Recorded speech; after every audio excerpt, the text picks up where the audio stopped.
Lunes negro en las bolsas de valores del mundo. El temor de una recesión económica en los Estados Unidos provoca una caída financiera global al nivel más bajo de los últimos 2 años. Inundaciones catastróficas en varios condados de Florida tras la llegada de la tormenta Debby, que ya causó varias muertes. Tiene a cientos de miles de residentes sin electricidad. Kamala Harris reduce su lista de compañeros de fórmula a tan solo 2 finalistas, mientras que la expectativa crece ante el esperado anuncio antes de su primer mitin en conjunto en Filadelfia el día de mañana. Un ataque a una base estadounidense en Irak tiene a la Casa Blanca en alerta máxima por la amenaza de una escalada del conflicto en Medio Oriente después del asesinato del líder de Hamas. En plena temporada de lluvias, la República Mexicana enfrenta la amenaza de 5 ciclones. Un nuevo sistema llamado Fabio se suma a los otros 4 que ya están causando severas inundaciones. Colombia busca deshacerse del recuerdo de Pablo Escobar. Presentan una propuesta de ley para prohibir la venta de souvenirs del famoso narcotraficante. Así iniciamos su noticiero nacional, cierre de edición.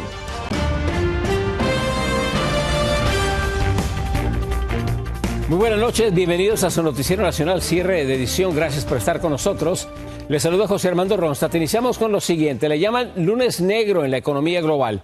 Nuevamente, el fantasma de una recesión en Estados Unidos provocó una caída preocupante en todas las bolsas del mundo. Anthony Benchi, desde Miami, Florida, nos explica qué significa esto y cómo afectaría la economía de muchísimas personas.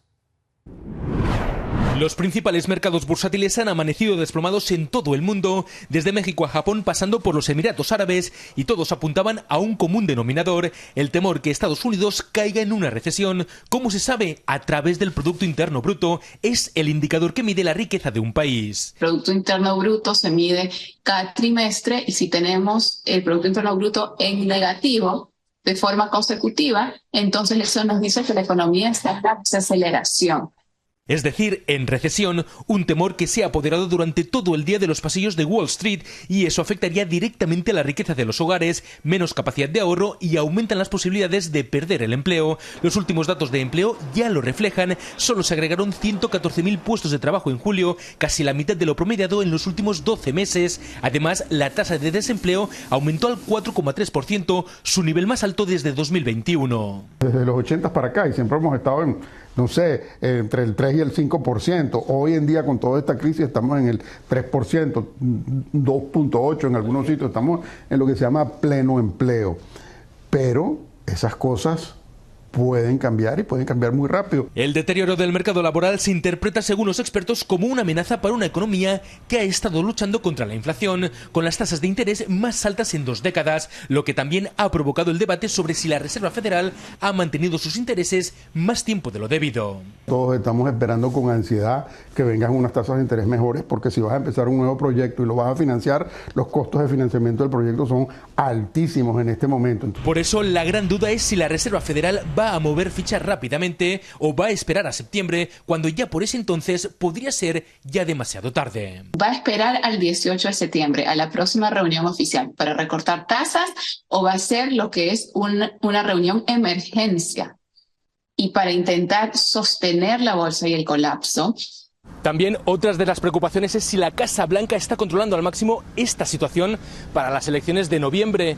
Una pregunta que aún, por ahora, no tiene respuesta. Desde Miami, Florida, Anthony Belchi, Noticias Estrella TV. Y las repercusiones de la bolsa se vieron reflejadas en la caída del dólar, que alcanzó su nivel más bajo en 8 meses en comparación con otras divisas. Expertos dicen que la caída podría llevar a la Reserva Federal a recortar las tasas de interés más pronto de lo previsto. En otro tema, en Florida tocó tierra la tormenta Debby, dejando un saldo mortal y causando inundaciones y caos en varias regiones del estado, mientras avanza su destructivo paso hacia Georgia y Carolina del Sur. Nuestra compañera Laura Ortega nos tiene el recuento de los daños.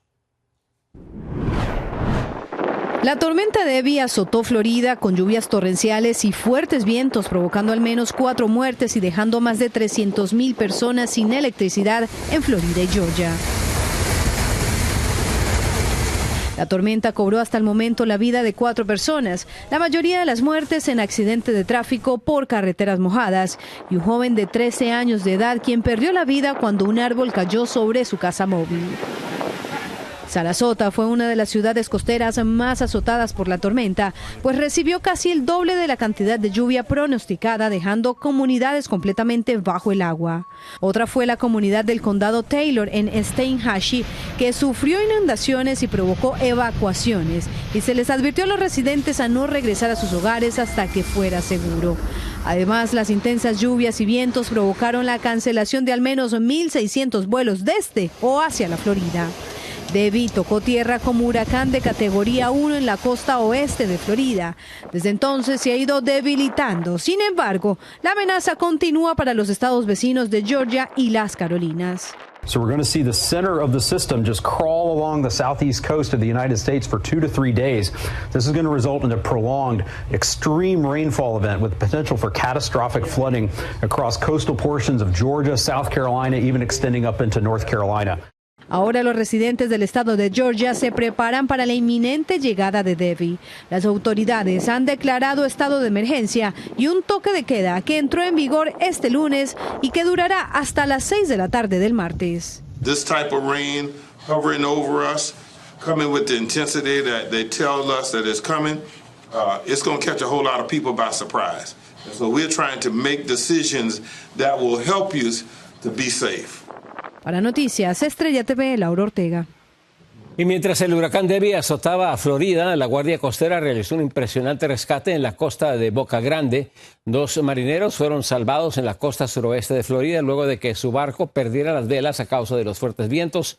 En medio de las duras condiciones climáticas, los navegantes fueron rescatados en helicóptero.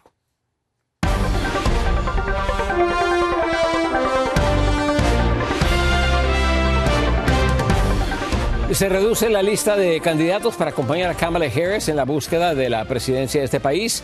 Los 2 finalistas son el gobernador de Pensilvania, Josh Shapiro, y el gobernador de Minnesota, Tim Walz, aunque no se descarta una sorpresa que podría ser el senador por Arizona, Mark Kelly. Se espera que Harris anuncie su decisión final este martes antes de su primer evento público con su compañero de fórmula en la Universidad de Temple en Filadelfia. Y para ampliar más sobre este tema, se encuentra ya con nosotros en Frente a Frente el analista político Ricardo Brown. Ricardo Brown, buenas noches. Ahora ya nos quedan 2. ¿Por quién te inclinas y qué sabemos de estos 2 posibles candidatos a la vicepresidencia? Yo creo que si estamos hablando de matemáticas, aritmética en el colegio electoral, sería el gobernador de Pensilvania, Josh Shapiro. Pensilvania tiene 19 votos electorales. Es un estado bisagra. Si el gobernador Shapiro es el candidato, eso puede garantizarle esos 19 votos electorales a la candidatura presidencial de Kamala Harris. Es muy popular dentro de su estado. El gobernador Shapiro ganó hace 2 años por más de 15 puntos porcentuales. Tiene un alto índice de popularidad en ya que viene siendo su segundo año como gobernador. Pero este es un año de sorpresas políticas. Yo creo que también es muy posible que Kamala Harris opte por el gobernador de Minnesota, Tim Walz, a pesar de que Minnesota solo tiene 10 votos electorales, casi un poquito más de la mitad de lo que tiene Pensilvania. Es un estado azul, pero se dice que el gobernador Shapiro puede enfrentar oposición fuera de Pensilvania en otros estados por progresistas que militan dentro de las filas demócratas y que no están de acuerdo con su larga trayectoria de apoyo muy sólido a Israel y sobre todo desde el inicio de la guerra en Gaza el pasado 7 de octubre. Ricardo, un tercer candidato que se mencionaba es el senador Kelly del estado de Arizona, que representa 11 votos electorales también. ¿Por qué no sería un buen candidato? Bueno, vamos a ver si Kelly resulta ser el gallo tapado, como se dice en algunos países, ¿no? Lo que se está diciendo esta noche es que la vicepresidente Harris prefiere un gobernador, alguien con experiencia ejecutiva, El senador Mark Kelly, por supuesto, tiene un historial muy impresionante, veterano de la aviación naval con 39 misiones de combate durante la primera guerra del Golfo Pérsico, astronauta con 4 misiones espaciales y, por supuesto, senador y esposo de Gabby Giffords, la congresista que fue baleada, casi pierde su vida en un demencial atentado que sufrió hace varios años. Pero lo que se está diciendo hoy es que los dos fuertes candidatos, y por cierto, se va a anunciar mañana por la mañana en un video que va a dar a conocer la campaña de la vicepresidenta Harris, son el gobernador de Minnesota y el gobernador de Pensilvania. Ricardo, una última pregunta. De estos 3 candidatos, los 2 no escogidos, sin embargo, pueden tener un impacto a nivel nacional en términos de ayudar a la vicepresidenta Kamala Harris. Yo creo que sí. Sobre todo si se compara con el candidato a la vicepresidencia seleccionado por el expresidente Trump, J.D. Vance, que ha causado mucha polémica con declaraciones del pasado y declaraciones recientes, declaraciones que verdaderamente no tienen nada que ver con una contienda presidencial, como por ejemplo se opone al divorcio sin culpa. No sé si lo dije bien en castellano, José, tú me corriges, tú eres mucho más cervantino que yo. No fault divorce. Sus críticas a las personas, a los adultos que no han procreado familia, que no tienen hijos.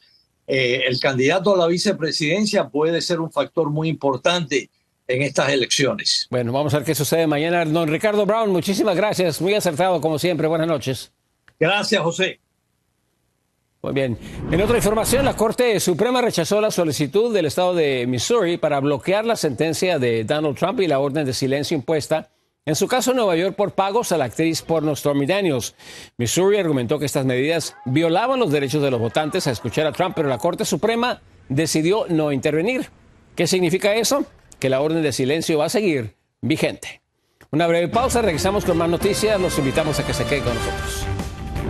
Aumenta el temor de una expansión del conflicto en el Medio Oriente por represalias por parte de Irán. Nueva ronda de tormentas y ciclones amenazan con causar más daños en la República Mexicana. Regresamos con esto y mucho más en cuestión de minutos. Aumenta el temor por una escalada del conflicto en el Medio Oriente. Irán ha prometido represalias y alista todo su arsenal en contra de Israel. Todo esto después del asesinato consecutivo de varios líderes de Hamas. La Casa Blanca se encuentra tratando de enfrentar y enfriar esta situación. Alfredo Miranda desde Washington nos tiene más detalles. Las tensiones en Oriente Medio se agudizan después del asesinato en Teherán del líder político de Hamas, Ismail Haniyeh, por parte de Israel. La amenaza de represalias de Irán es latente. Cuando Israel reciba una respuesta dura, se dará cuenta de que ha cometido un error. Esta vez se encontrará con otra respuesta nuestra. Sin embargo, todavía tienen que averiguar de qué manera y en qué momento se llevará a cabo nuestra represalia. El presidente Biden y la vicepresidenta Harris se encuentran en la Casa Blanca pendientes del desarrollo de la situación. El secretario de Estado dijo estar en comunicación permanente con las partes en conflicto. Estamos llevando a cabo una intensa diplomacia, prácticamente las 24 horas del día, con un mensaje muy sencillo. Todas las partes deben abstenerse de intensificar la situación y tomar medidas para aliviar las tensiones. La escalada no beneficia a nadie, ya que solo conducirá a más conflictos, más violencia y más inseguridad.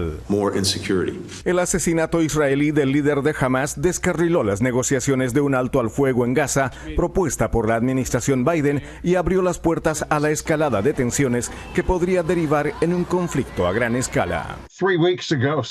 Hace 3 semanas, el secretario de Estado Antony Blinken dijo que Irán podría estar a solo 1 o 2 semanas de tener la capacidad de fabricar una bomba nuclear. Así que si dijo eso hace 3 semanas, ahora estamos en un territorio muy peligroso.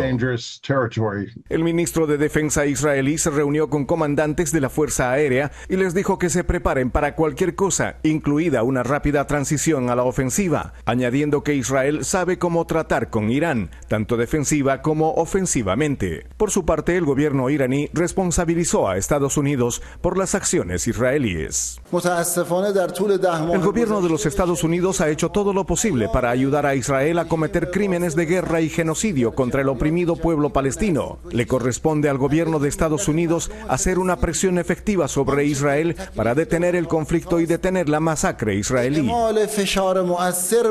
A poco de cumplirse 10 meses y más de 40.000 muertos palestinos en Gaza, el premier israelí Netanyahu, que había manifestado llevar la guerra hasta acabar con Hamás, dijo que Israel ya se encuentra en guerra en varios frentes con Irán y sus aliados. Aún no se sabe cuándo, cómo y dónde sería la inminente represalia iraní. Al menos 5 efectivos estadounidenses resultaron heridos en un ataque contra una base militar en Irak. Aún no se sabe si el mismo está vinculado con la narrativa de represalia. Desde Washington, Alfredo Miranda, Noticias Estrella TV. La temporada de tormentas y ciclones amenaza con causar más daño y destrucción, esta vez en la República Mexicana. Son varios los fenómenos meteorológicos que están golpeando al vecino país. Vamos a la Ciudad de México. Víctor Blázquez tiene el reporte de lo que está ocurriendo.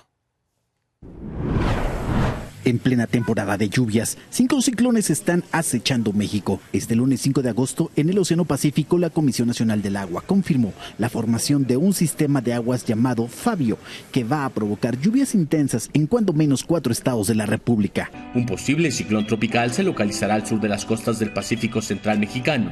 Se desplazará hacia el oeste-noroeste.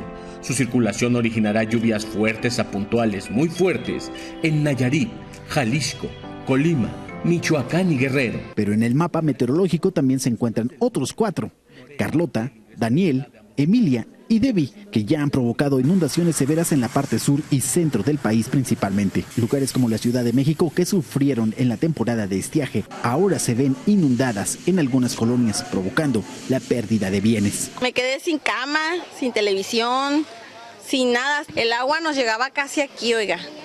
Para salir con los niños, si no es por los vecinos. Mi vecino quedó encerrado adentro con los 2 niños en brazos, él.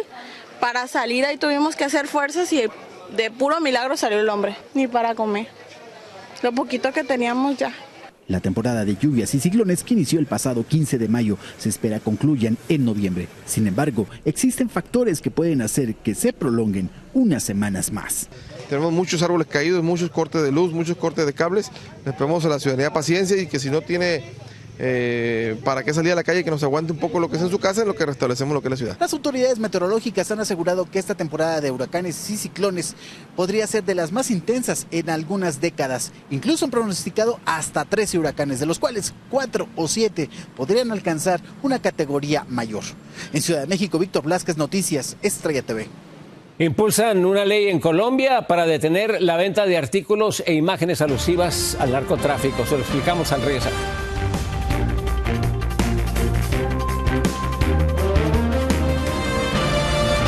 Legisladores en Colombia buscan prohibir la venta de imágenes de artículos que exalten al narcotráfico, especialmente la figura de Pablo Escobar, con el propósito de enterrar la época más oscura de ese país. Carolina Gómez desde Bogotá nos amplía. Quieren desaparecer o enterrar en lo más profundo del olvido todo recuerdo o imagen del triste, célebre y más sangriento capo de capos Pablo Escobar Gaviria. Eso busca el proyecto de ley que presentó el congresista Cristian Avendaño. Lamentablemente en Colombia y en el mundo nos reconocen como un país asociado al narcotráfico, a la delincuencia, a la violencia, a la muerte, y hay muchas imágenes que hacen apología del delito, que exaltan la imagen de personas que causaron mucho daño a esta sociedad colombiana. El proyecto propone multas para los vendedores de artículos que tengan y que exalten al infame capo de la droga o otros criminales convictos, olvidando y revictimizando a quienes fueron blancos del dolor sembrado por este hombre. Hay víctimas por todas partes y cuando compran un souvenir de este tipo están exaltando como un héroe a una persona que le está generando aún hoy, después de tantos años de muerto, mucho dolor a muchas personas. Muchos de los vendedores de este tipo de recuerdos no quisieron hablar abiertamente del tema, pero afirman que si los venden es porque hay una alta demanda que tienen sobre todo los turistas extranjeros que pagan de $3 a $10 por cada objeto que ellos alimentan a sus familias de la venta de estos recuerdos. No, yo no lo idolatro ni nada de eso, simplemente muestro las cosas buenas que él hizo y ya. Pero la verdad es que el legado de Escobar es de horror. Ordenó el asesinato de unas 4.000 personas entre los 80s y principios de los 90, mientras establecía el poderoso cartel de Medellín y amasaba una fortuna de más de 3.000 millones de dólares. Seguramente muchos de los lugares de ventas de artesanías como el que está a mi espalda tendrá que reevaluar los objetos que le venden a los turistas en caso dado de que el proyecto de ley sea aprobado. De no hacerlo, pueden hallarse a una multa hasta de $170. En Bogotá, Colombia, Carolina Gómez para Noticias Estrella TV. Una avioneta aterrizó de emergencia en un campo de golf en Sacramento, California, deteniéndose muy cerca de la entrada principal de un popular campo de golf. El piloto que despegó de la base aérea McClellan sufrió una falla mecánica a unos 400 pies de altura. Afortunadamente solamente sufrió heridas menores y nadie en tierra resultó herido, aunque la aeronave aterrizó muy cerca de un espectador. Feliz inicio de semana, gracias por acompañarnos, muy buenas noches, yo soy José Armando Ronstadt, esperamos contar con su sintonía el día de mañana.